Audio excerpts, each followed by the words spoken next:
Welcome to the True North Country Comics Podcast, dedicated to promote Canadian comic book and graphic novel creators and supporters. I'm John Swinimer. In this last part of a three-part series, I chat with comic book creators on the topic of AI, artificial intelligence. As we know that 2023 turned out to be the year of AI, and although it's been lurking in the background with names like machine learning and algorithmic computer science, 2023 was the year that AI became the big thing. So over 2023, I asked a lot of questions to comic book creators, but this one stood out the most. Is AI helpful or harmful to comic book creation? They definitely had something to say, and there's definitely more conversations to be had about it. This podcast is available on Apple Podcasts, Google Podcasts, and YouTube. Please like and subscribe to that video channel. And if you want to help the site and the podcast, please consider supporting the effort by chipping in at ko-fi.com/True North Country Comics. Your patronage is greatly appreciated. So, without further ado, here's the last in a three-part series with comic book creators answering the question, is AI helpful or harmful to comic book creation? Josh Rosen is a Toronto-based cartoonist and illustrator. A graduate of the Centre for Cartoon Studies, Josh has done illustration work for magazines, animation projects, tabletop role-playing games, as well as a slew of small press comics work. His first graphic novel, The Good Fight with author Ted Staunton, was longlisted for the Toronto Book Awards. His second graphic novel, History Comics World War II, with author Kate Hannigan, is now available. It's a real hot button question right there. I mean, I don't love it, right? It does feel like I feel like it's a solution to a problem we didn't really have. It's an answer to a question that we weren't really asking, Art is something that as humans, we tend to create as, individual creative expression. We do it to relate to each other. We do it to provoke emotions and provoke thought in one another. And, to turn that over to a machine seems very strange to me. I mean, what are we hoping to achieve by doing that? It's a very sort of cold approach to art, I find, when you would hope that a lot of art would be in some ways individual expression. I do worry about I don't want to be unintentionally too much of a Luddite about it, I guess. I think that I'm someone who, like I said earlier, works entirely digitally, say. I want to be open to the idea of adapting to using new technology as part of an artistic process, and that I think that there is some value in that. And I'm sure that there is going to be some ways that the generative AI art that sort of has risen up is going to be useful as part of that. Maybe for doing concept work or something like that, there's going to be some value in that. Although even then, I think just the pure, physical process of doing sketching, when you have an AI program doing that for you, I think that it's not just about a matter of conceiving it. Your hand has to learn it a bit in a funny way. You have to sort of get used to drawing those lines when it's all being done artificially. I worry some craft is getting lost. I don't know. I mean, I guess the decision is sort of out of our hands with some of it, unfortunately. But I do worry that the original intent of why we're making art is being lost in all this. I don't think that it's democratizing to have this. I think that it's diluting the whole purpose of what art can be by, embracing some of this stuff too readily. Éloïse Marseille, born on Valentine's Day in Montreal, Quebec, has been drawing comics with her left hand since she was a child, but hates drawing boys. She has a bachelor's degree in studio art from Concordia University. In her spare time, Éloïse paints, creates murals with her sister, takes care of Mr. White, her deaf cat, roller skates, makes cheese boards, and watches horror movies. Naked, The Confessions of a Normal Woman from Pow Pow Press is her first graphic novel. I think that AI can be very helpful. I mean, for me, I haven't really used it. I know some people are expressing that some fear towards AI, that AI will take over the comic world, that we won't need comic artists anymore. But for me, I don't really share that fear. I think that AI can do amazing things and can be an amazing outlet, but when it comes to creation, in my opinion, it can never be as good as the real thing. It's mimicking human emotions, it's mimicking human art, but it's not the real thing. So I don't think they will be coming for our jobs. I know some people that use it for their creative work. So I think that it's a great tool. I wouldn't say I'm against it. I wouldn't say I'm also pro AI. I think I'm pretty neutral on the subject, just because I think it can be a great tool. And I don't think it's like a menace to creatives out there. Originally from Alberta, but now residing in Montreal, Taz Mukanik is an artist best known for her YA and adult self-published works, such as The Sanity Circus and Paint the Town Red. She has a keen interest in drawing fun characters with big expressions, as well as a fascination with birds, nature, and prehistoric life. Lost Time is her debut middle-grade graphic novel from Razorbill, an imprint of Penguin Random House.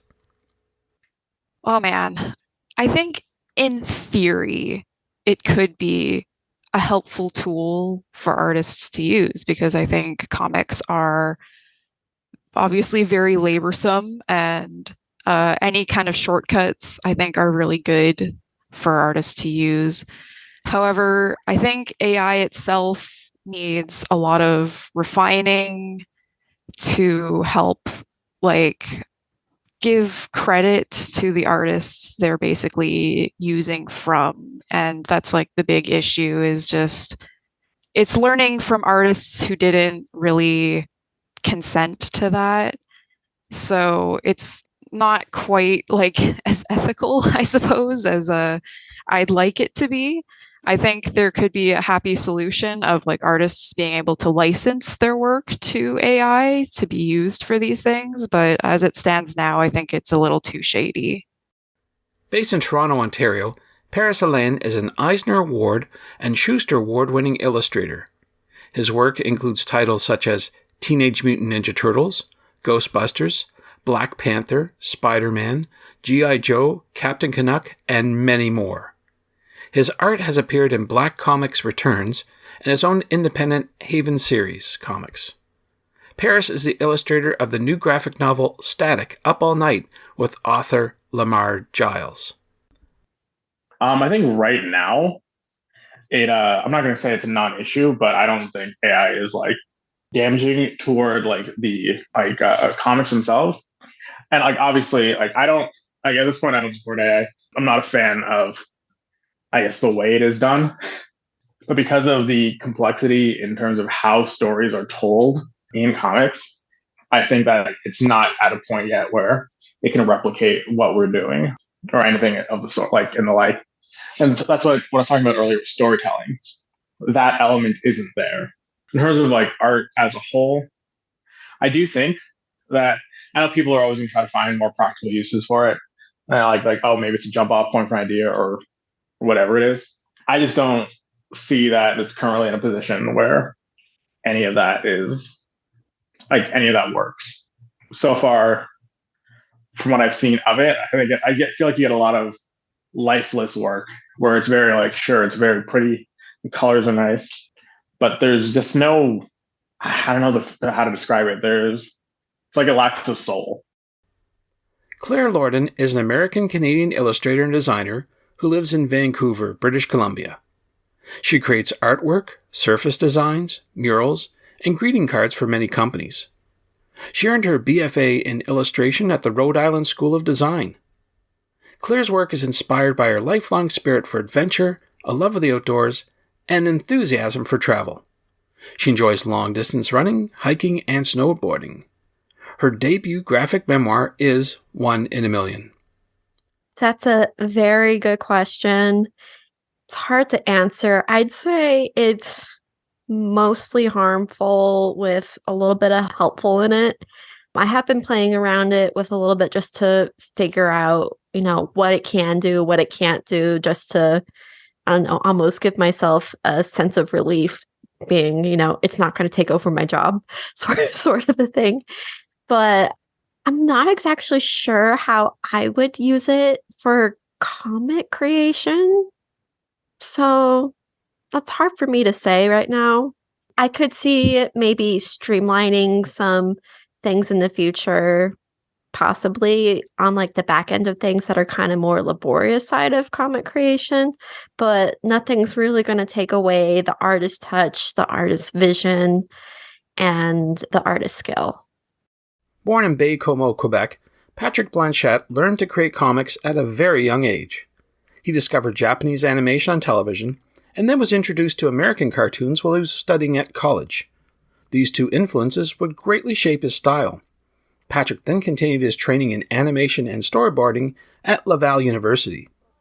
When he's not drawing, which he does almost all the time, Patrick likes to cook, follow the news, play video games, watch animated series with his partner, and take long walks. His newest project is Dreamland Dawn Volume 1, The Dream Reactor, from Adventure Press. I feel it's probably harmful. There are several issues with AI that are worrying to artists, especially with publisher choosing to use it to create like covers and such instead of hiring like artists that are starting out their career. I feel like it's a bit cheating to use those tools, but maybe it can help like creating your base of your framing and such. I don't know. I haven't really tried it myself, but it certainly is worrisome. Veronica Post is an award-winning graphic novelist and multidisciplinary artist based in Halifax, Nova Scotia. She attended university for philosophy and fine arts before moving to Montreal, where she completed her studies in cabinet making and discovered the DIY culture of self-published zines. She joined a zine distro and began creating comics while following a path towards becoming a furniture maker. Her path took a turn when she left Montreal for the allure of travel.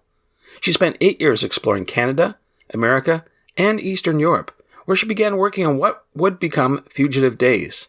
Today, she continues to create comics based on her life with her characters Langoche and Peppy. Well, I would say potentially both.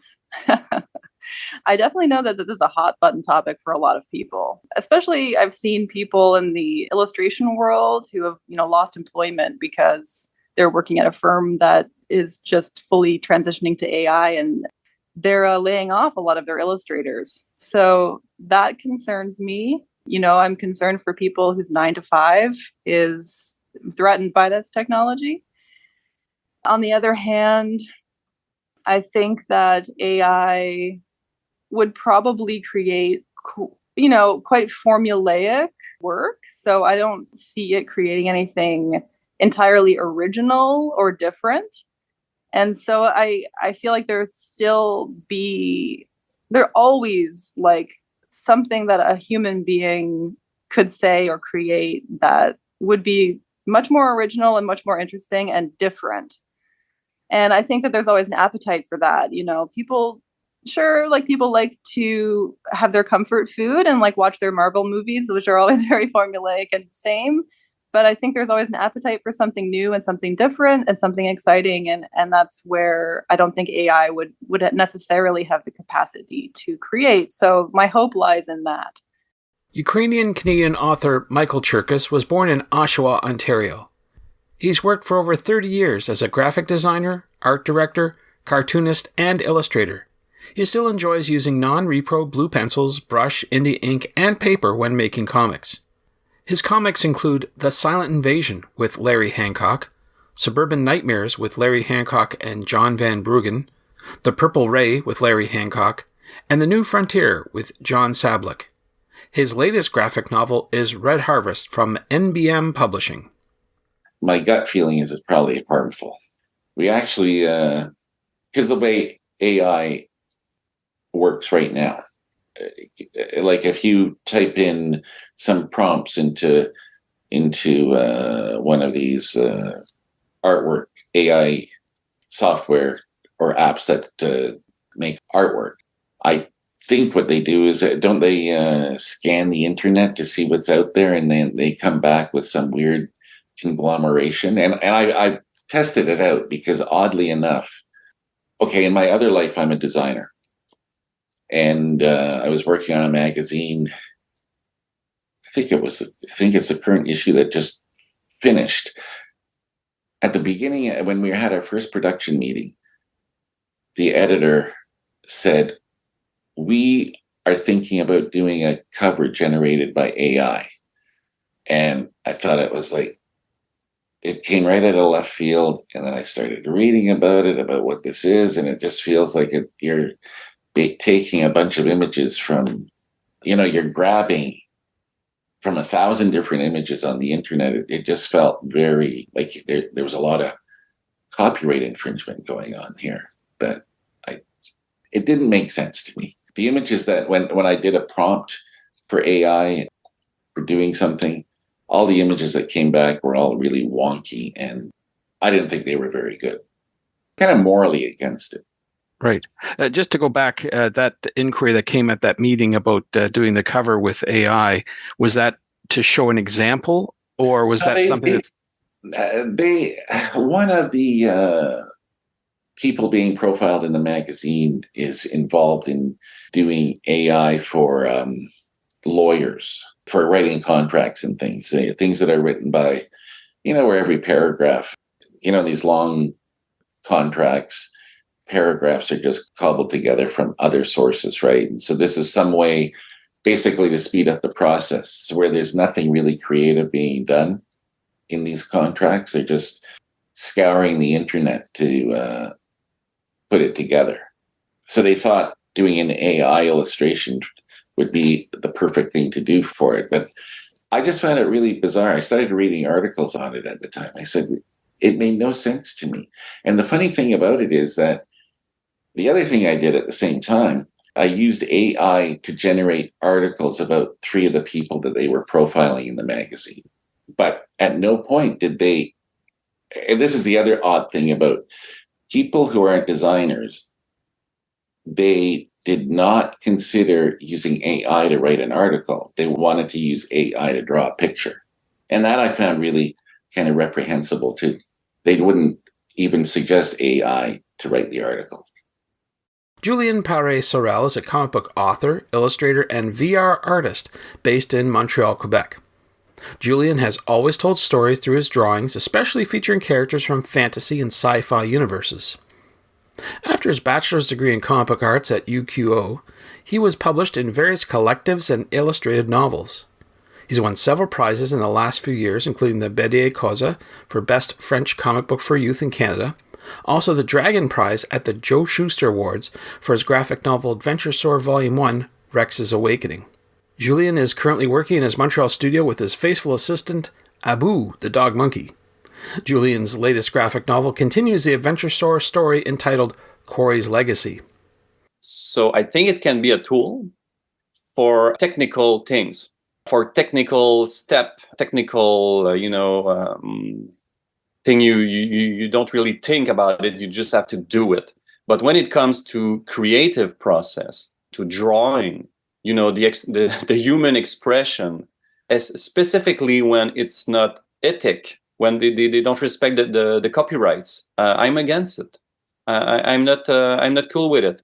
In fact, I'm kind of implicated in a committee for Illustration Québec, so illustration in Quebec. We are looking for a way to help creators and educate the public, but also publisher that thinks it's okay to use it. I kind of see it as we talk about like Midjourney and those kind of application, since day one, I saw it as a kind of a replacement technology for artists. It's a really complex topic, but we have to be careful, I think. Also, as a species, I think we have to make choice. Do we want to consume like art made by humans, or just like industrial content made by machines? I know the answer personally, but I think we have to collectively think about this. Dino Caruso is a writer based out of Hamilton, Ontario. Dino's work has appeared in 26 anthologies from publishers including Accent UK, Ape Entertainment, Black Glass Press, Black Ship Books, Hamtrek Idea Man, Hesky Horror, MetaHuman Press, New Reliable Press, Pop Goes the Icon, Red Leaf Comics, Ronin Studios, Terminal Press, Time Bomb Comics, Toronto's Cartoonists Workshop, and many more. Dino has produced numerous short stories in a variety of anthologies, including Young at Heart, The 27 Club, a comic anthology, Twisted Christmas Volume 2, and many more.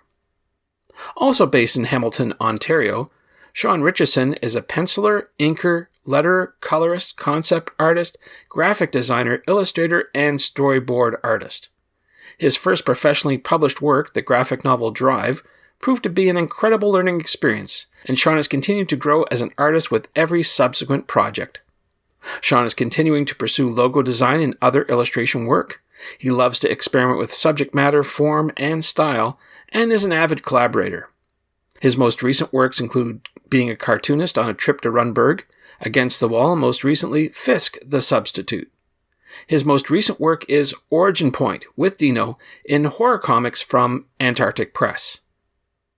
I think it's harmful. I think that the whole thing that's happening right now with the writers' strike in Hollywood is showing the problems that can happen with the plagiarism that seems to be running rampant now with the AI situation. So I'm sure that there is going to be a way for artists to use it as a tool eventually, as a way to make the job go smoother.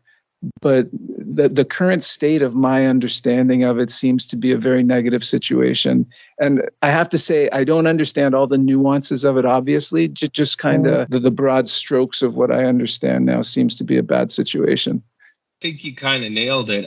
From what I understand, much the way a lot of new companies in unregulated spaces seem to operate to begin with is that, in particular, now I can approach it from sort of the visual arts side of things. It seems that a lot of this AI, however it assembles this final product, it seems to be scraping the internet for source material and using a lot of this stuff without any kind of sensitivity or compensation for, original art or the original creator. To the point where, from what I understand, I haven't really gotten into it too much. I haven't used it that much. I did use it a little bit when it first came out just to see what it was about. And apparently you can have someone draw comic panels in another artist's style because it'll just look for that person's name and how they're associated with their artwork. And it'll create Jim Lee's, whatever, Justice League. Something he's never worked on, but there it is, and it looks just like it. I don't know how much of a threat it is in particular right now. There do seem to be still some issues with how well it can interpret things. Multiple fingers and this sort of thing was the big original, was the catch. You could tell what it was, where it doesn't get straps on clothing correct, so things seem to run through bodies and that. But I don't know that it would take much more training for these programs to kind of move past that and get a little bit cleaner to the point where people are already still having a difficulty. I remember the Pope in his puffy jacket was like, oh my God, look at the Pope wearing this jacket. And it's like, it's not, it was made up. So that's, I think, to me, is the inherent problem with AI, is that there's no way to moderate whether something is a true representation or not. And it really fools people without them kind of having any idea that what they're looking at is not true. That's dangerous in and of itself. The way that it seems to be capturing people's artwork and using that as training material without any kind of compensation is unethical. The way that I feel like, even in its present state, or maybe especially in its present state, everybody complains. Like, we're in an era when it comes to, say, Hollywood, of sequels and, requels and remakes, and nobody has an original idea. But, then you see, and even IPs that are existing in other media that just get adapted. 70s heyday of original movies that were just, very artistic seems to have already slipped. I can only imagine when all you're doing is teaching a computer to regurgitate in a slightly different format another script, and it just becomes, yet another same thing that is just going to continue to dumb down sort of the output of Hollywood, of video games, of comics, as it would eventually trickle down to us. The only saving grace that I could see comics really having is that we don't really have that kind of profit margin that would necessarily be something that somebody would go after. However, if you can, get a comic script written and the art done by just having a subscription to a Chat GTP and a one of the AI art programs, and you pay your $25 and all of a sudden you have a completed comic book. I mean, that's going to it does lower the barrier to entry, but without any kind of sensibility of the art and thinking about, the amount of work that an artist puts into each panel, the amount of work that a writer puts into each story, and trying to figure out the motivations of these characters and all of this sort of thing. With that all gone, it becomes a pretty vapid art form. And any art form will become a pretty vapid art form if I think if it's being written by computer. So thanks to all the creators for their feedback and participation. You can discover the full interviews with each creator on TrueNorthCountryComics.com. And thanks to you for listening to the True North Country Comics podcast. If you haven't done already, please subscribe to and like this podcast on Apple Podcasts. And please check out the TrueNorthCountryComics.com website and check out all the creators who have done the interviews over the years. True North Country Comics is now on YouTube. Please like and subscribe to that video channel and hit the notification button. You can follow along at True North Country Comics on most social media sites. And remember, you can always send your feedback to John at TrueNorthCountryComics.com. If you want to help the site and the podcast, please consider supporting the effort by chipping in at ko-fi.com/TrueNorthCountryComics. Your patronage, as always, is greatly appreciated. Thanks to you for listening, and come back soon for another episode. Bye for now. True North Country Comics Podcast, copyright True North Country Comics, copyright 2023.